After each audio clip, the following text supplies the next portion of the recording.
अस्सलामुअलैकुम, welcome to star centre 9th class Pakistan studies unit number 4 history of Pakistan यानी पाकिस्तान की तारीख क्या है।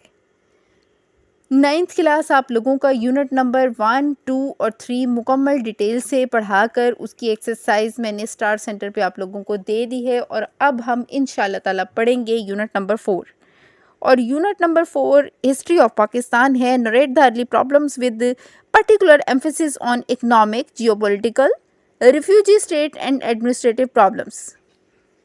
क्या में पाकिस्तान के बाद पेश आने वाले इक्तसादी, सरहदी, महाजरीन की आबादकारी से मुताल्लिक और इंतज़ामी नौइयत के मसाइल को बयान कर सकें। यानी इसमें आपके देखें इकनॉमिक होते हैं, इक्तसादी यानी कारोबार और पैसे से मुताल्लिक, सरहदी सरहदों की बाउंड्रीज़, हदूद किस तरह से मुतय्यन की जाएंगी, उनको किस तरह से उनकी मतलब कि हदबंदी होगी, ये सारे मसाइल। और इसके साथ साथ जो महाजरीन आते जा रहे थे उनको आबाद कराना, यानी उनको घर प्रोवाइड करना, रिहाइश और उनके मसले मसाइल देखना। ठीक है। Understand Quaid-e-Azam roles as Pakistan first governor general, identify Liaquat Ali Khan roles as Pakistan prime minister. Quaid-e-Azam का रोल फर्स्ट गवर्नर जनरल के तौर पर देखना और फिर लियाकत अली खान के बारे में मालूमात आपको मिलेंगी इसमें कि वो फर्स्ट प्राइम मिनिस्टर के तौर पर कैसे थे। Explain the major features of the objective resolution 1949 1949 यानी कि 1 कम 50 करारदाद मकासद जो कि बहुत मशहूर है, इसके मेजर फीचर्स के बारे में पढ़ेंगे आप इसमें। Identify the main aspects of the 1956 constitution, 1956 का आइन इसमें मौजूद है, उसके बारे में आप पढ़ेंगे कि उसमें क्या ख़ास बातें थीं। Explain the causes of the martial law promulgated in 1958, 1958 के मार्शल लॉ के असबाब की वजाहत कर सकेंगे आप। comprehends the main features of basic democracies and their implications, बुनियादी जमहूरियतों के निज़ाम की खुसूसियात और असरात का जायज़ा लेंगे। और फिर आपका आ जाता है state the main aspects of Muslim family law ordinance 1959, 1959 के मुस्लिम फैमिली लॉ के अहम नकात की वजाहत कर सकेंगे। और फिर discuss the presidential elections of 1965 and its impact on policies. ठीक है। 1965 के जो इंतखाबात थे उसके मुल्की सियासत पर क्या असरात मुरतब हुए, इसके साथ साथ एक पॉइंट इसमें इससे ऊपर डिस्कस हुआ है, वो है 1962 के आइन, यानी 1956 के अलावा इसमें 1962 1962 का भी आइन मौजूद है। ठीक है।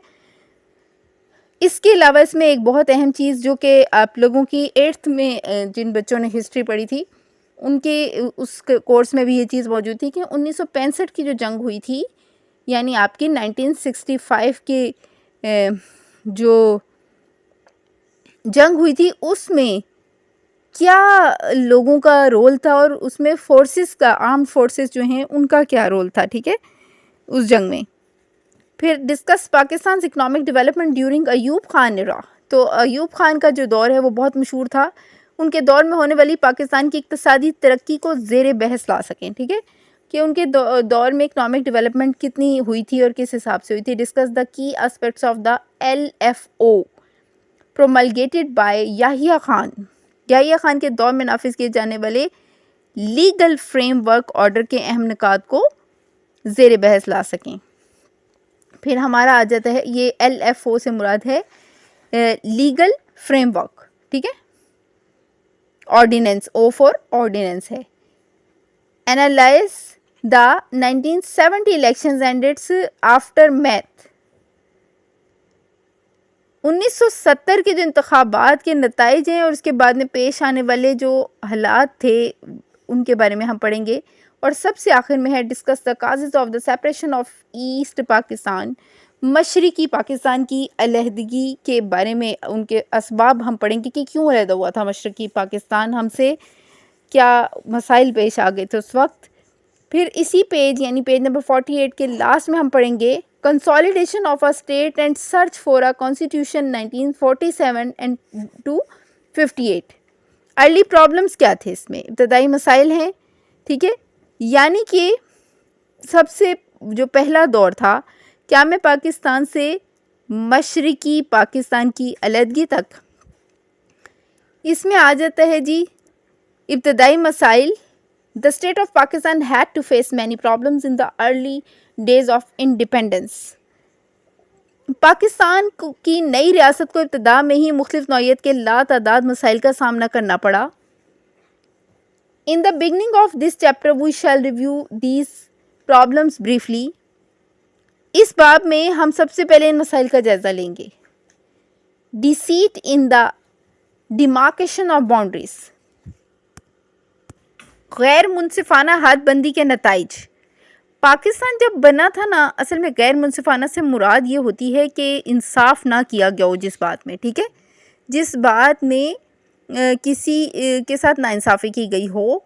हदबंदी के नताइज यानी कि पाकिस्तान को जो इलाके दिए गए थे ना, उसके मामले में बहुत ज़्यादा बेईमानी हुई थी, ठीक है, उनके साथ इंसाफ नहीं किया गया था। ये गैर मुनसिफाना हदबंदी के नताइज ये चीज़ें हैं, ठीक है। For the purpose of demarcating the boundaries between the two newly created state of India and Pakistan, a boundary commission was formed with Cyril Radcliffe as its head. Pakistan मुस्लिम कौमियत की बिना पर वजूद में आया था। बरसगीर में मुसलमानों की आबादी 1/4 से ज़्यादा थी, लेकिन इन्हें 1/4 रकबा ना दिया गया, ठीक है। सिरिल रैडक्लिफ जो हैं, उनकी निगरानी में ये सारा काम हुआ था, ठीक है, एक कमीशन कायम किया गया था। लेकिन मसला क्या हुआ था कि जो तकसीम हुई थी पाकिस्तान और भारत, ज़ाहिर है उनकी हदूद तो मुकर्रर करनी ही थी ना, तो उनकी जो हदूद मुकर्रर की गई थी उसके मामले में इंसाफ से काम नहीं लिया गया, ठीक है। The decision of this commission led the foundations for the Kashmir problem, ठीक है। ये जो कमीशन कायम किया गया था, जिसका जानिबदाराना फैसला तनाज़ा कश्मीर की बुनियाद बन गया, ठीक है। यानी कहने का मतलब ये है कि ये जो कमीशन था ना, इसने जो फैसले किए थे उसके नतीजे में कश्मीर का इशू क्रिएट हो गया। Kashmir was the largest Muslim state in India. Kashmir India में एक बहुत बड़ी स्टेट थी। The only road that connected India with Kashmir pass through Pathankot tehsil of district Gurdaspur, ठीक है। वो कह रहे हैं कि मुस्लिम अक्सरियती ज़िला गुरदासपुर को पाकिस्तान का हिस्सा तस्लीम किया गया था, ठीक है। ये क्या था, ये एक कश्मीर बहुत बड़ी रियासत थी जिसे भारत से मिलाने वाला वाहिद ज़मीनी रास्ता गुरदासपुर की तहसील पठानकोट से होकर गुजरता था, ठीक है। यानी वो कह रहे हैं कि इंडिया की एक बहुत बड़ा हिस्सा जो था ना वो कश्मीर था, जबकि उसका रास्ता पठानकोट तहसील जो कि गुरदासपुर डिस्ट्रिक्ट्स में था से होकर गुजरता था। In the initial partition plans Gurdaspur was shown as a part of Pakistan. जब शुरू में हदबंदी हो रही थी तो गुरदासपुर को पाकिस्तान का हिस्सा बताया गया था कि पाकिस्तान में शामिल किया जाएगा, but later it was given to India, लेकिन बाद में इसे इंडिया को दे दिया गया। If Gurdaspur were not given to India, अगर गुरदासपुर इंडिया को ना दिया जाता, there would be no land access for India to reach Kashmir, ठीक है। यानी कहने का मतलब ये है कि गुरदासपुर इंडिया को दिया ही इसलिए गया था कि कश्मीर इशू क्रिएट किया जाए, ठीक है। यानी कि भारत चाहता था कि कश्मीर उनके पास रहे और पाकिस्तानी जो थे, पाकिस्तान चाहता था कि कश्मीर का जैसे कि वादा किया गया था कि गुरदासपुर ही पाकिस्तान की तरफ शामिल किया जाएगा, तो अंडरस्टूड सी बात थी कि कश्मीर भी पाकिस्तान में ही आना था और कश्मीरी भी यही चाहते थे क्योंकि कश्मीर में ज़्यादातर मुसलमान आबाद थे। The Radcliffe award provided Indians with road access to Kashmir, making it possible for them to move their forces into Kashmir and occupy the state, ठीक है। वो कहते हैं कि असल में ये सारा मसला पार्टीशन की वजह से हुआ था कि ये मुमकिन बना दिया गया था कि भारत जो है ना वो अपनी फ़ौजें इस रास्ते से जो कि उन्हें दे दिया गया गुरदासपुर देकर प्रोवाइड कर दिया गया, उनका तसल्लुत इस पे कायम हो गया। उन्होंने अपनी फ़ौजें यहाँ कब्ज़ा कर लिया, उन्होंने कश्मीर पर फ़ौजें भेजकर, तो ये सब इस वजह से हुआ कि गैर मुनसिफाना तकसीम थी, ठीक है। Accession of Hyderabad and the South Indian princely states of Junagadh and Manavadar created similar problems. ठीक है, वो कहते हैं कि ना सिर्फ इन इलाकों में ये मसला हुआ था, रियासत हैदराबाद, दक्कन और जनूबी हिंद जो था कि रियासतें जो इसमें थी, जूनागढ़ और मनावदर, इनके बारे में भी यही मसाइल पेश आए। इसकी वजह क्या थी कि इन तीनों रियासतों की आबादी की अक्सरियत तो हिंदू पर मुश्तमिल थी, लेकिन इनके मुसलमान हुक्मरान यहाँ पर थे, उन्होंने पाकिस्तान से इल्हाक का ऐलान कर दिया था।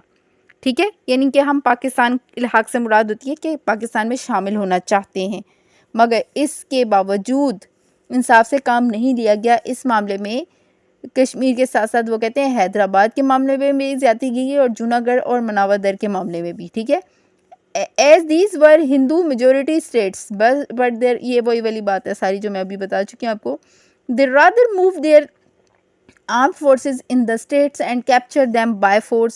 The Indian National Congress in this way defied all the principles she had undertaken to honor as a part of the partition plan.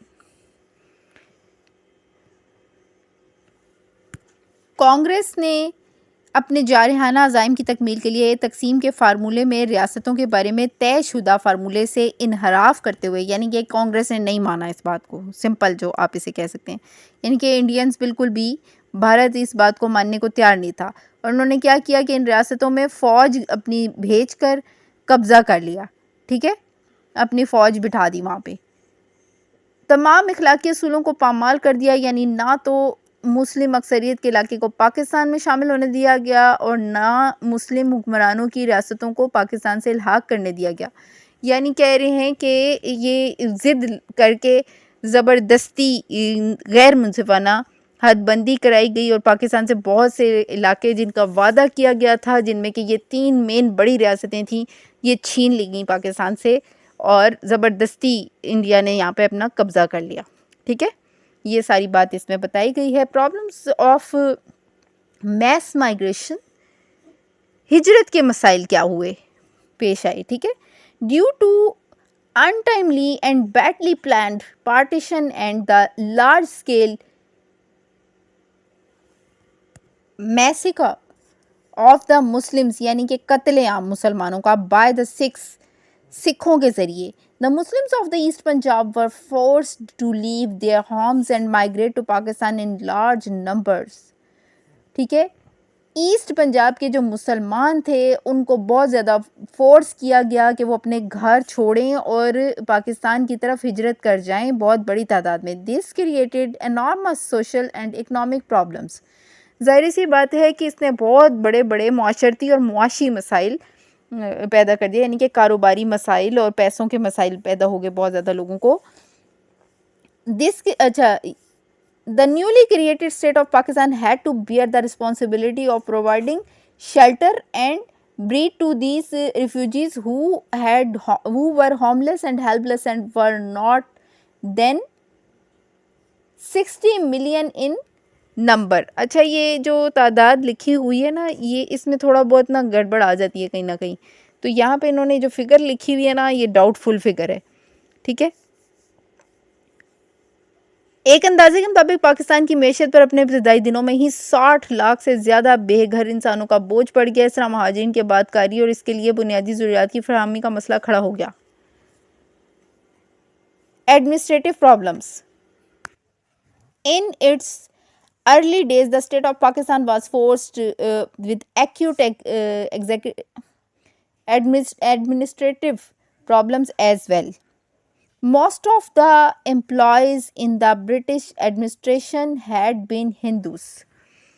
कहते हैं कि अपने क़याम के इब्तदाई दिनों में पाकिस्तान को संगीन इंतज़ामी मसाइल का सामना करना पड़ा। संगीन होता है बहुत शदीद किस्म के। ठीक है, इंतज़ामी मसाइल यानी इंतज़ाम संभालने के मसाइल।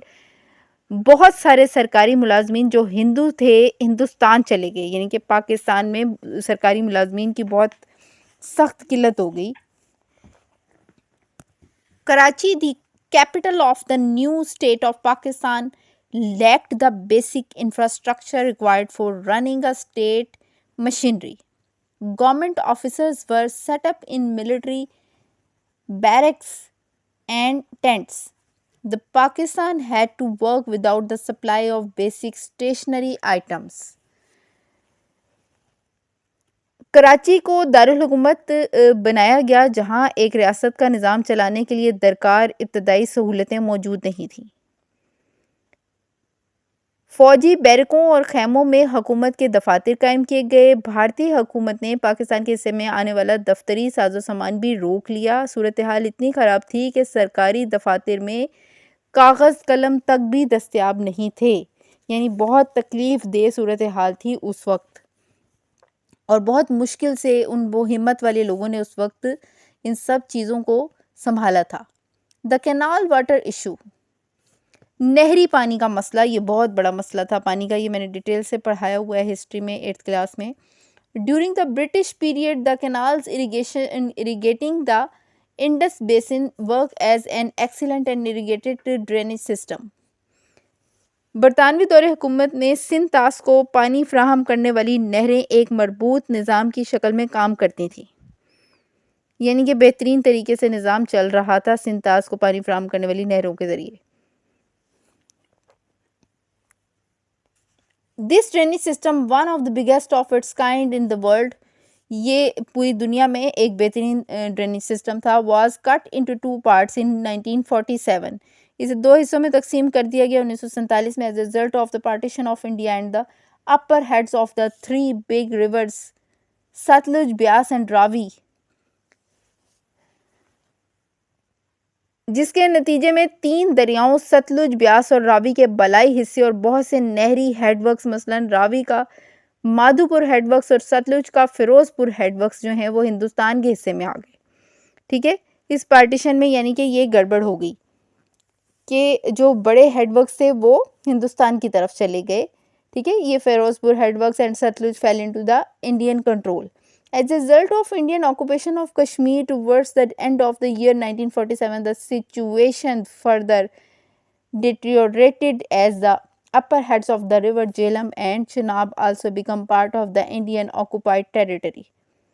ठीक है, ये सारी बात मैंने अभी आपको डिटेल से बताई है कि ये इंडिया के कब्जे में सारी चीज़ें चली गई। मेन हेडवर्क्स इन बड़े 3 मेन दरियाओं के। By assuming control over the water courses of Pakistan, India gained a position in which she could cause, ये she का वर्ड जो है ना वो इंडिया के लिए यूज़ कर रहे हैं। ठीक है, damage to Pakistan agriculture economy by 1947 के आखिर में कश्मीर पर भारतीय कब्जे के नतीजे में सूरत हाल मज़ीद ख़राब हो गई। चनाब और जेलम के बलाई हिस्से भी भारतीय अमलदारी में चले गए। इसमें भारत ने पाकिस्तान की ज़रिए मैशत को तबाह करने की सलाहियत हासिल कर ली, जिसका पहला अमली मुजाहरा इसने यूँ किया कि अप्रैल 1948 में लाहौर के नवाही इलाकों का पानी कई हफ्ते तक बंद रखा। इसका नतीजा ये हुआ कि हज़ारों एकड़ रकबे पर खड़ी फसलें तबाह हो गईं। Unfair distribution of assets and economic problems.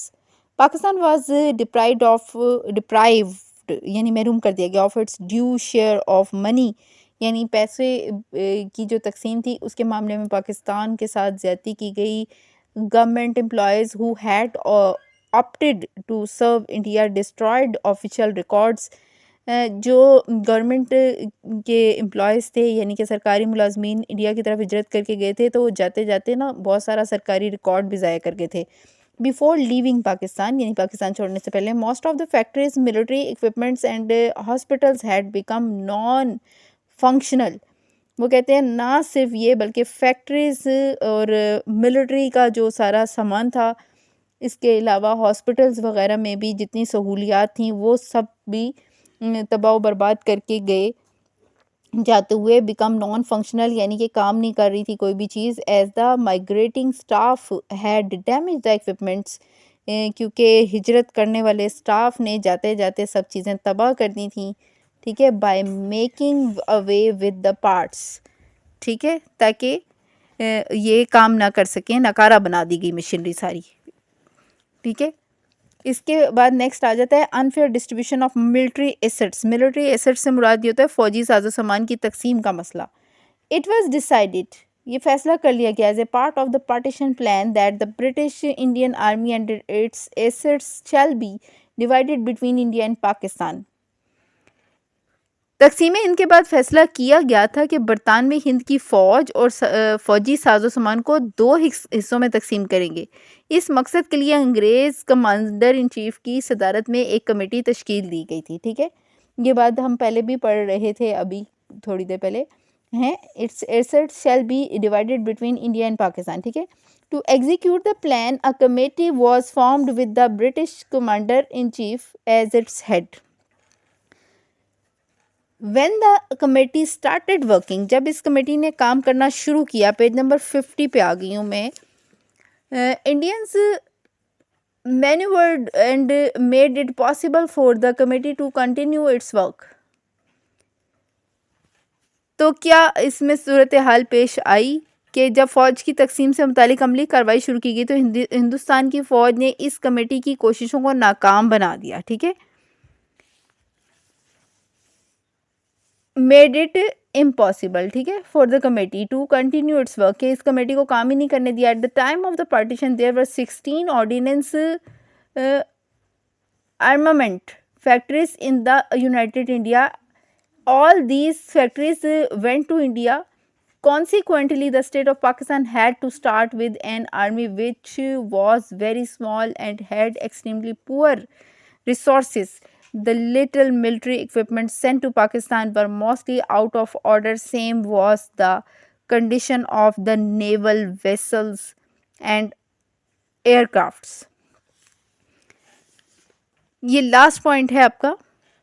ठीक है, वो कहते हैं कि मैं अभी आपको बता रही थी कि तबाही किस तरह से लगाई गई। आज़ादी के वक्त मुल्क में असला साजी के 16 कारखाने थे जो सब के सब हिंदुस्तान के कब्ज़े में चले गए।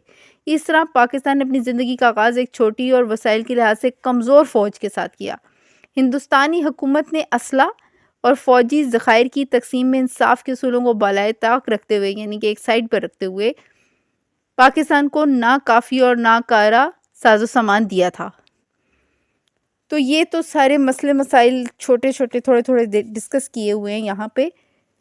तो इब्तदाई मसाइल और इनके हल में कायदे आज़म का, अब रोल ऑफ कायदे आज़म, ये बड़ा इंपॉर्टेंट क्वेश्चन है जो कि बहुत ज़्यादा एग्जाम्स में आता है, रोल ऑफ कायदे आज़म के हवाले से। ठीक है, ऐसे गवर्नर जनरल ऑफ पाकिस्तान के कायदे आज़म का पाकिस्तान के first Quaid e Azam role as the first governor general of Pakistan, page number 50 है मेरे पास, 9th क्लास पाकिस्तान स्टडीज़ है आपकी। बहुत important question. Pandit Jawaharlal Nehru and other opponents of the Pakistan were confident that demand for Pakistan would never materialise. They believe that the Pakistan scheme was not viable administratively and financially.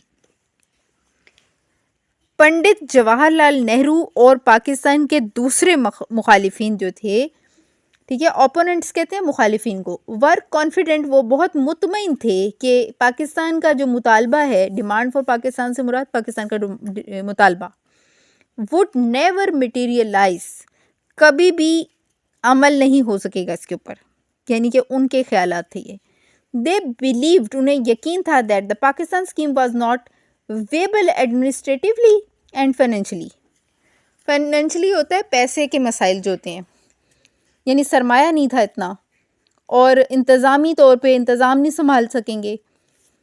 उनका पूरा पूरा यकीन था कि पाकिस्तान की जो स्कीम है, स्कीम कहते हैं जी मंसूबे को, हिकमत को, ठीक है, तो पाकिस्तान की जो स्कीम है वो बिल्कुल भी एडमिनिस्ट्रेटिवली, इंतज़ामी तौर पर और फाइनेंशियली, मुआशी तौर पर कामयाब नहीं हो सकेगी। ठीक है, दे प्रिडिक्टेड, उन्होंने पेशन गोई की थी, that if India were divided the partition shall be undone in very short time. उन्होंने अपनी तरफ से प्रिडिक्ट किया था, ये प्रिडिक्ट करना होता है पेशन गोइयाँ करना।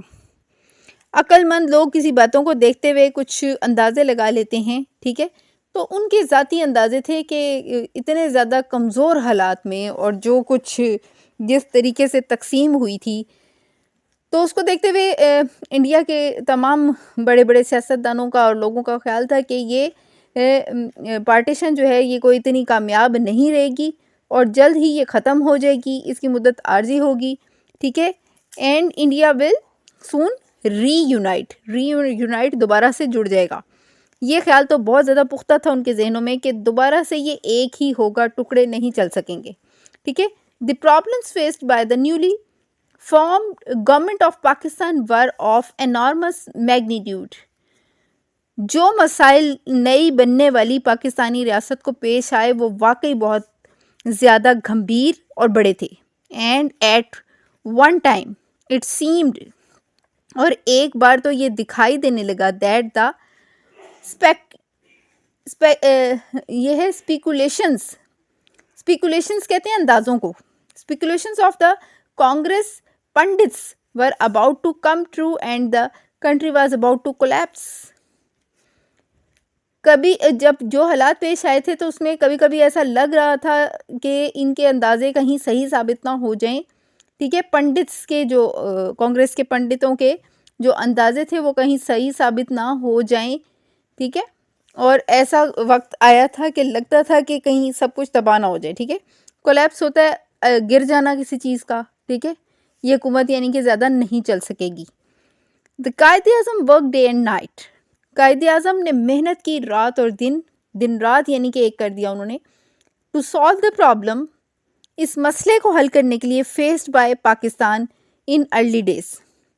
ठीक है। जो कि पाकिस्तान को पेश आ रहा था इब्तदाई दिनों में। The people of Pakistan who had great love for Quaid-e-Azam stood by his side.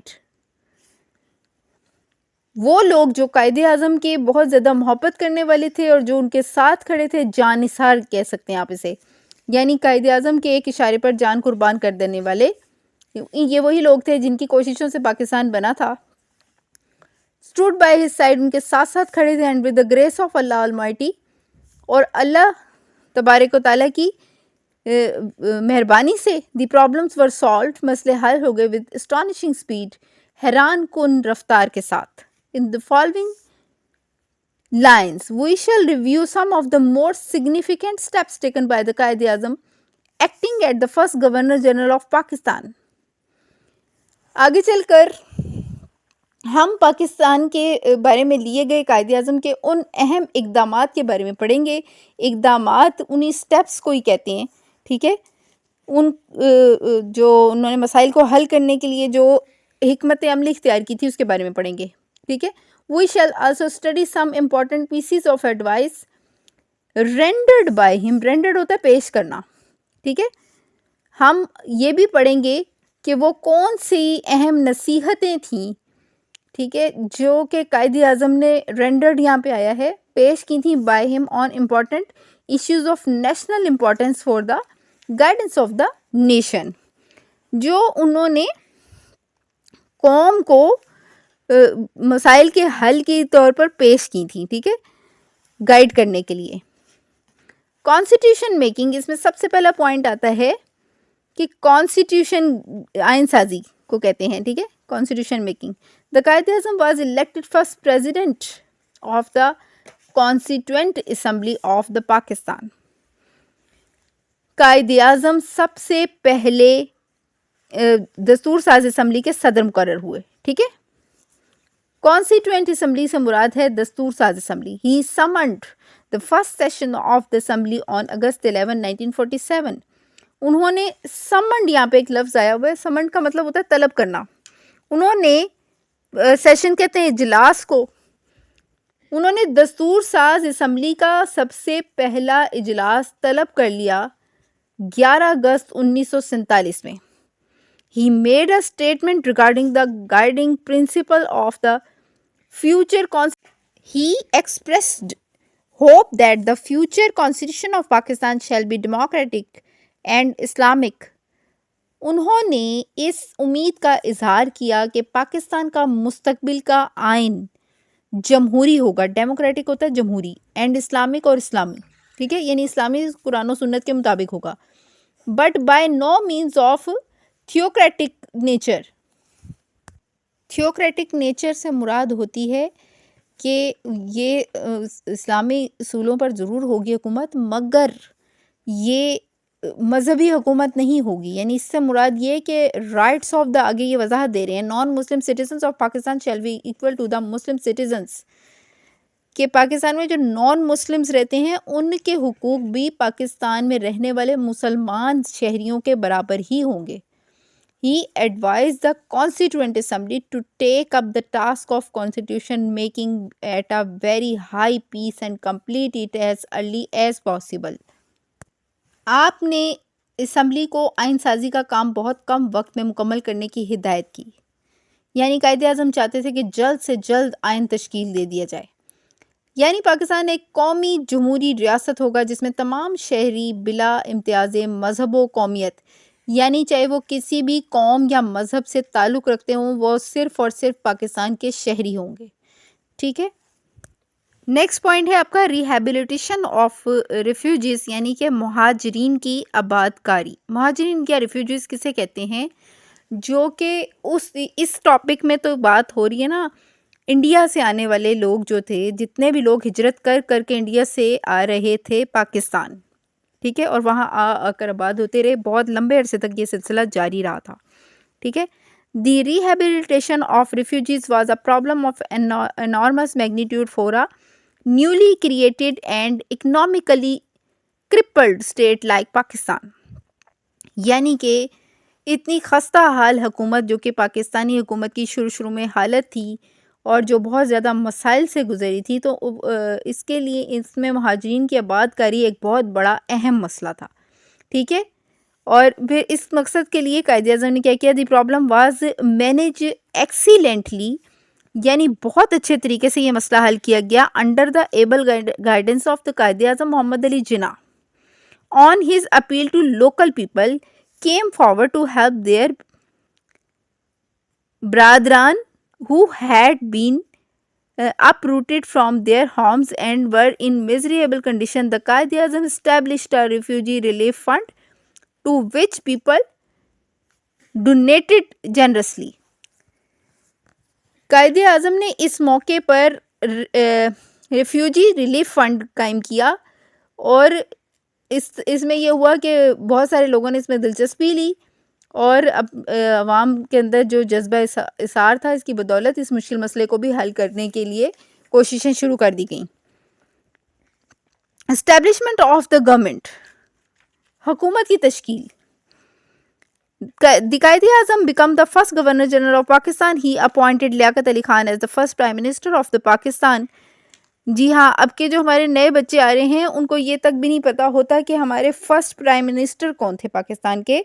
बहुत सारे बच्चों को पता भी होता है, लेकिन मैं नोटिस कर रही हूँ कि अब बहुत सारे बच्चों को ये चीज़ें नहीं पता होती। ठीक है, तो आपने ये वाली ध्यान से लाइन पढ़नी है, इसको सुना करें, पढ़ा करें अपनी किताबों को।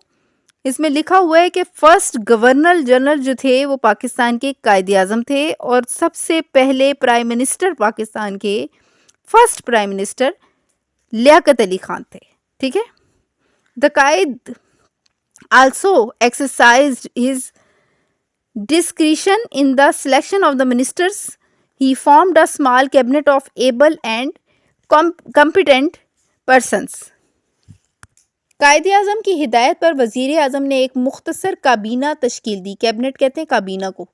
ठीक है, कानून बनाने वाले जो लोग होते हैं उनकी एक जमात होती है। ठीक है, कानूनी तौर पर हुकूमत की सरबराही में ये तश्कील दी जाती है। ठीक है, जो लायक और काबिल अफराद पर मुश्तमिल थी। Although by virtue of his neutral position as governor general, governor general की हैसियत से Quaid e Azam was not supposed, Quaid e Azam को इख्तियार हासिल नहीं था टू इंटरफेयर कि वो दखल अंदाजी करें in the matters of the cabinet. यानी उसूली तौर पर वो कह रहे हैं कि कैबिनेट के मामलात में कायदे-ए-आज़म क्योंकि खुद गवर्नर जनरल थे तो डायरेक्ट वो नहीं दखल अंदाजी कर सकते थे। लेकिन cabinet decided to work under his guidance, लेकिन काबीना ने फैसला किया कि वो उन्हीं के ज़ेरे साया या उन्हीं की निगरानी में ये काम करेंगे, यानी उनकी लीडरशिप में वो काम करेंगे। He himself presided over cabinet meetings and guided the ministers on matters of the national importance.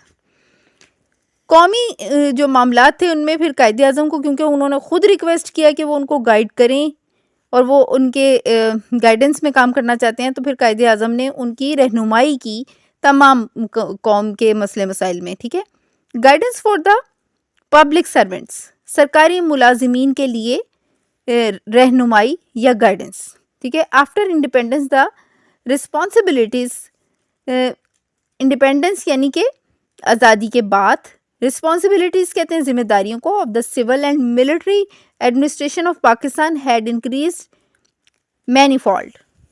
हुसूल आज़ादी के बाद फौजी और सिविल इंतज़ामिया की जिम्मेदारियां बहुत बढ़ गई थी। The Quaid e Azam infused new spirit of confidence in the civil servants and encourage them to work day and night for national uplift. Quaid e Azam ने इनका हौसला बढ़ाया और इन्हें कौमी खिदमत के जज्बे से सरशार होकर अनथक मेहनत करने की तरगीब दी। इन अक्टूबर 1947 ही एक्सप्रेस डीप सिंपैथी, गहरी हमदर्दी विद दोज, उन लोगों के साथ who had lost their relatives in the partition turmoil. Partition के वक्त जिन लोगों ने अपने रिश्तेदार खोए थे, कायदे-आज़म ने ज़ाती तौर पर उनके साथ बहुत ज़्यादा हमदर्दी का इजहार किया। एड्रेसिंग ऑन मार्च 25 मार्च को खिताब करते हुए 1948 में the Quaid e Azam warned the public servants to change their colonial attitude. Quaid e Azam ने सख्ती से कहा सरकारी मुलाजमीन को कि वो अपना रवैया तब्दील करें। कॉलोनियल एटीट्यूड से मुराद ये थी कि सरकारी मुलाजमीन जो थे ना, वो हुक्मरान समझते थे खुद को, और लोगों के साथ ना इस हवाले से जुल्म और ज़्यादती भी कर जाते थे बहुत ज़्यादा, क्योंकि वो सीट्स पर बैठे होते थे। तो कायदे-आज़म को इस चीज़ का बहुत ज़्यादा एहसास था।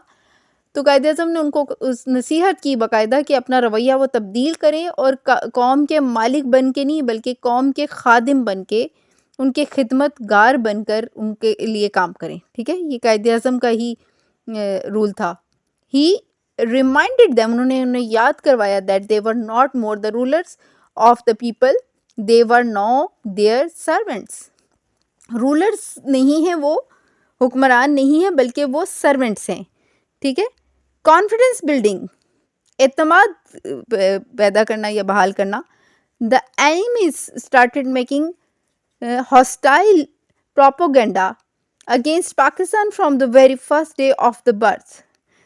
पाकिस्तान के बनने के साथ ही और उससे पहले भी और उसके बाद भी दुश्मनों ने मुख्तलिफ किस्म की तंग करने वाली स्कीमें और प्रोपेगेंडा जो है ना पाकिस्तान के खिलाफ कायम किया हुआ था, ठीक है।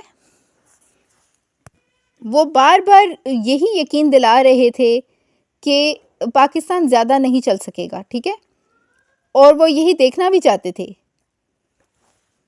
दे वर स्प्रेडिंग रिमोर्स होती हैं ना, रूमर्स होती हैं जी, अफवाहें फैलाना। वो अफवाहें फैला रहे थे that Pakistan was not economically viable and that she would soon collapse like a house of cards. जैसे कार्ड्स का घर टुकड़े टुकड़े हो जाता है, ऐसे ही पाकिस्तान खुदा न खास्ता उनका ख्याल था कि बिखर जाएगा, और वो बार बार नई बनने वाली रियासत में इस तरह के प्रोपोगंडास मुख्तलिफ स्कीमों के ज़रिए फैला रहे थे। Quaid e Azam felt that the nation was being unnerved by the propaganda and that this situation called for an urgent remedy.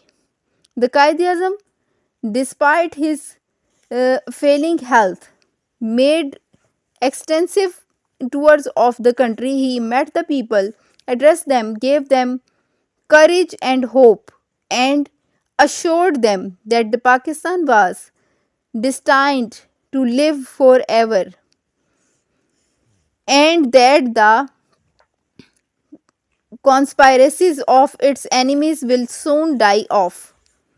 His speeches built the confidence of the nation and infused in the people a new zeal and enthusiasm.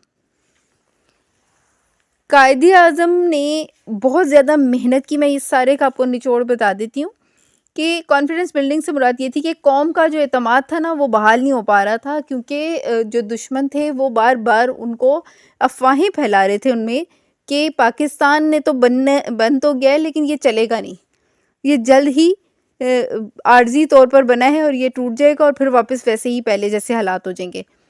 तो कौम का एतमाद बहाल नहीं हो पा रहा था। तो इस मकसद के लिए कायद-ए-आज़म ने बावजूद अपनी गिरती हुई सेहत के लोगों से जाकर मिले, बहुत सारे इलाकों का उन्होंने दौरा किया, मुख्तलिफ दूर दराज की जगहों पर गए, लोगों से मिले और उनका एतमाद बहाल करने की कोशिश की और उनके रिश्तेदारों और अजीज़ों की अमवात पर, उनके बिछड़ जाने पर उन्होंने अफसोस का इजहार किया।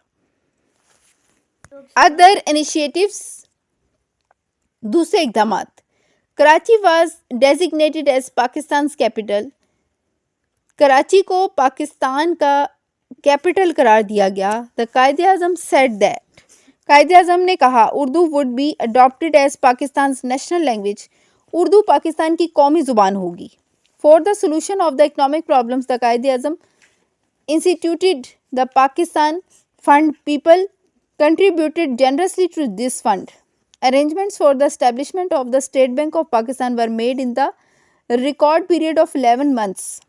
11 महीनों के अंदर अंदर स्टेट बैंक ऑफ पाकिस्तान बना दिया गया। ठीक है, इसकी कोशिशें, इंतज़ाम शुरू कर दिए गए थे। मतलब कायदे में बहुत तेज़ी से काम किया था और द पाकिस्तान फंड कायम किया गया लोगों के लिए। ठीक है, जिसमें बहुत सारे लोगों ने बड़ी फैयाजी के साथ हाथ बटाया कायद-ए-आज़म का। ठीक है, On July 1st, 1948, the Quaid-e-Azam inaugurated the State Bank in Karachi. Inaugurated the State Bank से मुराद ये है कि स्टेट बैंक का इफ्तिताह किया जुलाई 1 1948 में कायद-ए-आज़म ने। The Quaid-e-Azam instituted the federal court, Quaid-e-Azam ने फेडरल कोर्ट का क़याम किया as the first step towards the establishment of the national judicial system. कौमी जुडिशनल सिस्टम के लिए कायद-ए-आज़म ने फेडरल कोर्ट का आगाज़ किया। This was the highest court of the country which later came to be known as the supreme court of Pakistan. तो यहाँ पे हमारा रोल ऑफ कायद-ए-आज़म का क्वेश्चन कंप्लीट हुआ। पेज नंबर 51 के तकरीबन मिड में है। तो मुझे इजाज़त दीजिए। अल्लाह हाफिज़।